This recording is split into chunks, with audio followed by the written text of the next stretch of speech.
And now, Effective Communication with Phil Zeller, CEO, Dale Carnegie, Southwest Michigan.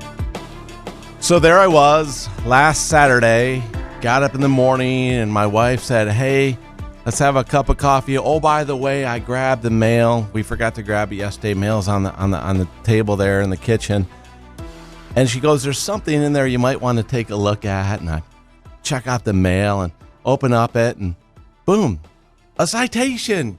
Yay, something I'm looking forward to. And you think about that for a moment. You get a piece of mail and it says, hey, you have an unpaid parking ticket it's an old ticket that you haven't paid. And basically, here's all the bad things are going to happen to you because of this parking ticket. So you're already getting hit with penalties and late fees and all these things that are wrong with you. And if you don't take care of it, you're going to go to court. We're going to hit you with more things. And I look at this and my wife says, what do you think? And I look at her, smile, and I said, you know what? I'm going to put this aside. I am going to put this aside. I will deal with this on Monday. It is Saturday. This is our weekend, and we deserve to have a great day and a great weekend. You ever feel like that? You get something like that, something throws you a curveball, and it could destroy your whole day if you let it.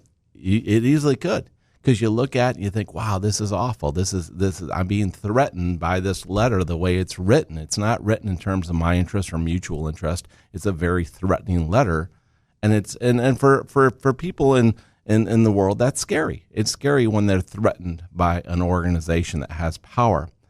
And as I looked at this, I said, you know what, I'm going to deal with this, and I'm going to work through this, and it's going to be positive, and it's going to be a good outcome, and today I'm going to focus on my family. And so I put it aside. Well, there I am Sunday morning, and for some reason I wake up. It's like 5:30, 6 a.m. in the morning, and no alarm needed on the weekend, right? I'm going to get up. But all of a sudden I got something run through my head, and it's this citation. And I'm thinking to myself, I dealt with this thing over a year ago, and now I'm getting this nasty gram of a letter, and I don't understand why. And so I went back into my notes, and I decided to get up at 6 a.m. on Sunday morning, and I went to my computer, and I said, you know what, I'm going to deal with this, and I'm going to deal with it right now. Now, understand that these folks that probably sent me this letter were not working at 6 a.m. Sunday morning, but the goal was to get it off my plate, so I didn't have to think about it anymore because obviously it was still on my mind. And I went back and I checked my records and I cross-referenced the ticket they were giving me. And oddly enough, that ticket was given to me in error a year before. Because as I left the studio right here, I walked out, I got in my vehicle, and there was a ticket on my car. And I thought, that's odd because I prepaid my parking. So I took a picture of my receipt, and I took a picture of where I was parked at. And there's codes on the blocks that show where you're parked at. And I went down to the parking authority right from the studio when I got the ticket.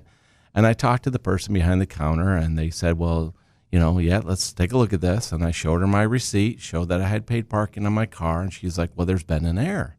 And I said, well, what is the error? Because I paid for the parking, and now I got a ticket. Why did I get a ticket? Because this can't be easy for you, because this is creating additional work for you, and it's creating additional work for all of the team here. And, of course, it creates stress for people out there to get tickets when they were legally parked. And she said, well, the parking attendant made an error. When they go around the block, they need to switch the code on their parking vehicles to show which block they're on, and then they correspond what's in the computer based upon the block they're on with the code that's on the computer on their system. And if it doesn't match up, then they write you a ticket. So she said what happens is sometimes they forget to change the code when they go to a different block, and she apologized to me and said, we'll take a look at this. And I go, well, what does that mean? You'll take a look at it. And she said, well, I have no authority to do anything with this ticket. A supervisor has to sign off on the ticket. And I said, well, no problem. You can bring in a supervisor. I'll be happy to talk to the supervisor and go over this with him.